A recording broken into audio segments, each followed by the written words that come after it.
Dear student, अस्सलाम वालेकुम।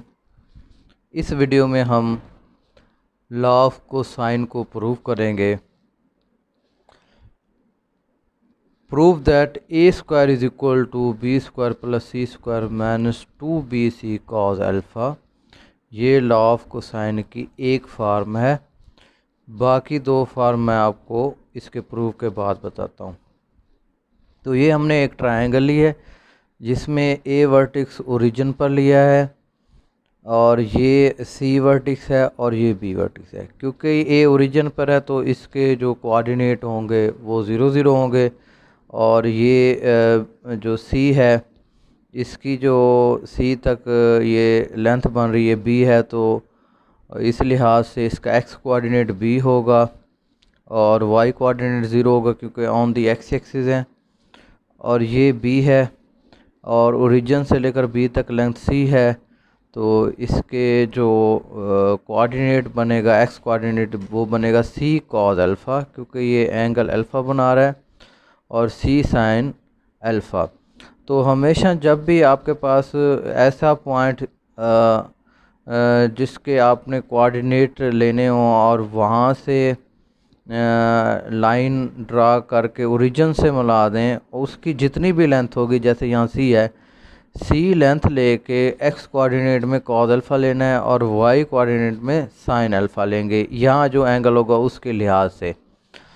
तो अब हमने आप देख रहे हैं कि ये जो फॉर्म है इसमें हमें ए स्क्वायर की वैल्यू चाहिए। तो ए हमारे पास ये है, बी सी है, तो ए जो है ये इक्वल है बी सी लेंथ के। तो अब हम जहाँ जो है डिस्टेंस फार्मूला ले लेते हैं। A is equal to, distance formula आपको याद होगा, चले मैं एक दफ़ा फिर लिख देता हूँ।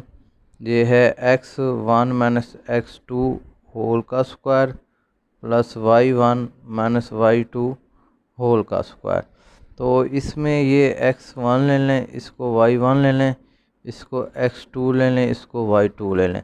अब ये वैल्यूज़ जो हैं इसमें पुट करें तो a की वैल्यू क्या बनेगी, अंडर रूट x1 की वैल्यू b है, b माइनस x2 की value c cos alpha, c cos alpha, और ये होल का स्क्वायर हो जाएगा, प्लस हो गया y1 की वैल्यू 0 होगी, ये 0 ले ली, और माइनस y2 की वैल्यू हम ले रहे हैं c sine alpha, c sine alpha whole का स्क्वायर, और ये अंडर रूट हो जाएगा। अच्छा, अब हम इसको सिंपली इसके स्क्वायर खोल लेते हैं अंदर। ये हो जाएगा B square plus C square cos square alpha minus 2bc cos alpha, और ये हो गया प्लस सी स्क्वायर, ये माइनस तो होल स्क्वायर की वजह से ख़त्म हो जाएगा, ये हो जाएगा साइन स्क्वायर अल्फ़ा। तो अगर आप स्क्वायरिंग कर लें, both side squaring both sides, तो ये हमारे पास हो जाएगा A square is equal to B square plus C square cos square alpha. अच्छा, इधर स्क्वायर आ गया और राइट साइड पे अंडर रूट फिर ख़त्म हो जाएगा, और इसको इसके साथ ले लें, plus C square sine square alpha, और ये माइनस 2bc कॉस अल्फ़ा। ये वाली टर्म मैंने एंड पे लिख दी है।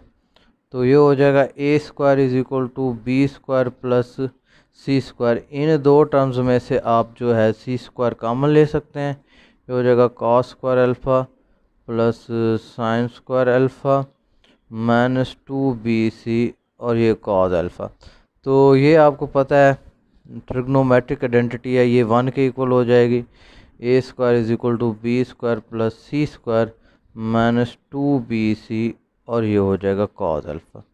तो ये हमने इसकी फॉर्म प्रूव कर ली है, और बाकी दो फॉर्म जो हैं वो भी मैं आपको बताता हूँ वो किस तरह हो गई।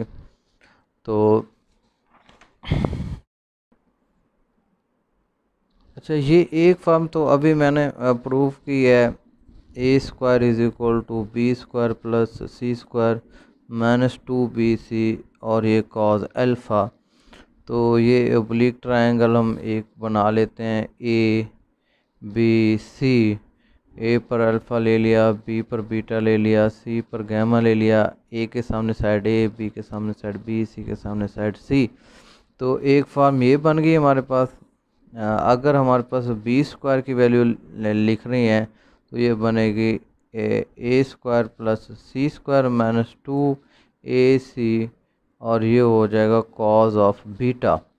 तो अगर आपके पास बी स्क्वायर है तो एंगल बीटा आएगा, ए स्क्वायर है तो एंगल अल्फ़ा आएगा। और अगर सी स्क्वायर की वैल्यू लें तो ये बनेगी ए का स्क्वायर बी का स्क्वायर -2AB और ये हो जाएगा कॉस गैमा। ये हमारे पास तीसरी फॉर्म आ जाएगी। तो ये 3 फार्म है, ये फिर सिचुएशन के मुताबिक हम देखेंगे, जो फॉर्म लगती होगी क्वेश्चन में वो हमने अप्लाई करनी है।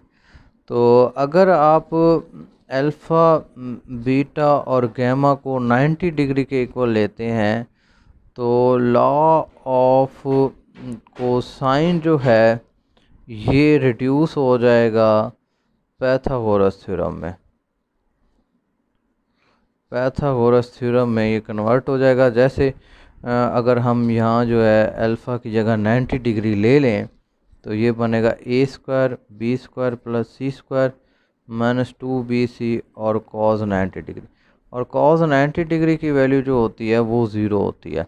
तो ये A square is equal to B square plus C square. आप देख सकते हैं ये जो है ये पैथागोरस थ्योरम है।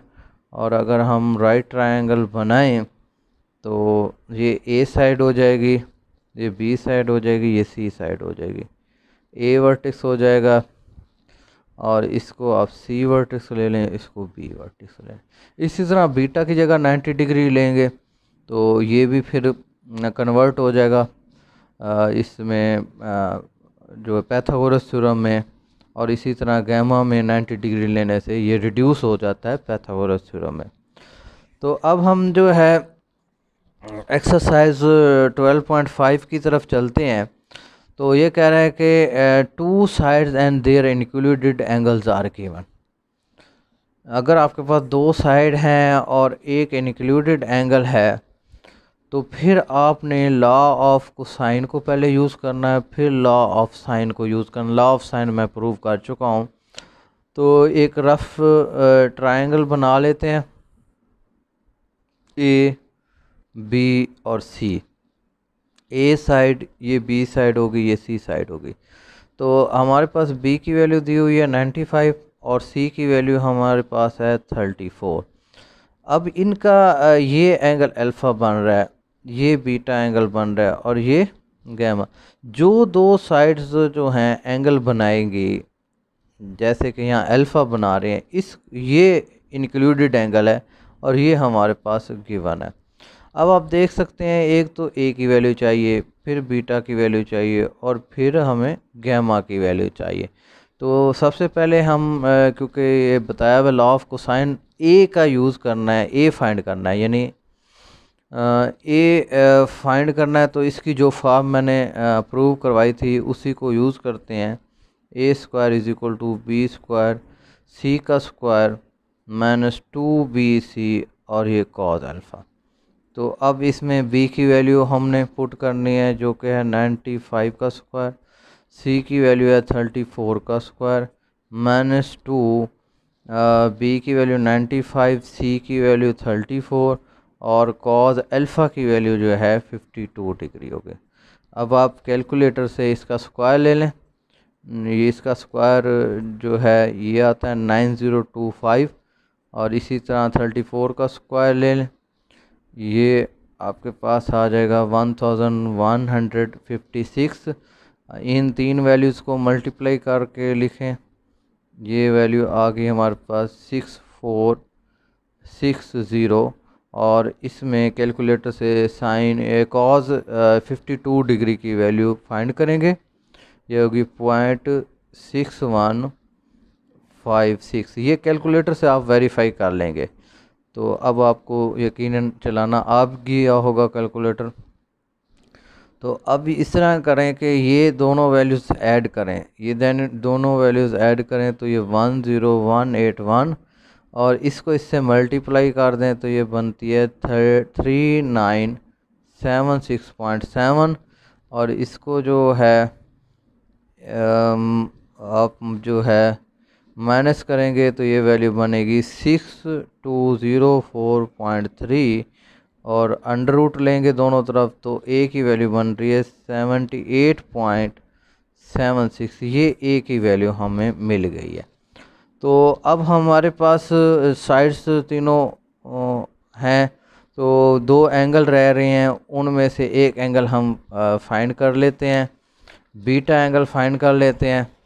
तो उसके लिए लॉ ऑफ साइन का यूज़ करते हैं, B over sine beta is equal to A over sine alpha, ये ले लेते हैं। तो बीटा एंगल फाइंड कर रहे हैं, अल्फ़ा एंगल हमें दिया हुआ है, तो यहाँ से जो है sine beta over B is equal to A over sine alpha हो जाएगा। तो दोनों तरफ जो है आप इसको उल्टा देंगे, sine beta over B, sorry यहाँ आ जाएगा साइन अल्फ़ा और यहाँ हमारे पास ए आ जाएगा। यहाँ से बी को इधर मल्टीप्लाई कर दें, साइन बीटा की वैल्यू आ जाएगी B multiply by sine alpha over A.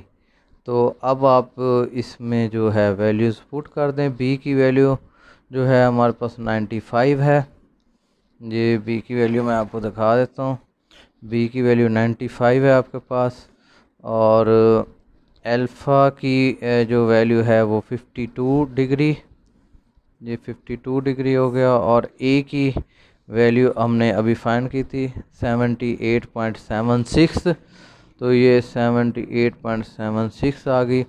तो अब आप इसको जो है कैलकुलेटर से सिंप्लीफाई करें, तो कैलकुलेटर से सिंप्लीफाई करने के बाद जो हमें वैल्यू मिल रही है वो मिल रही है 0.9504।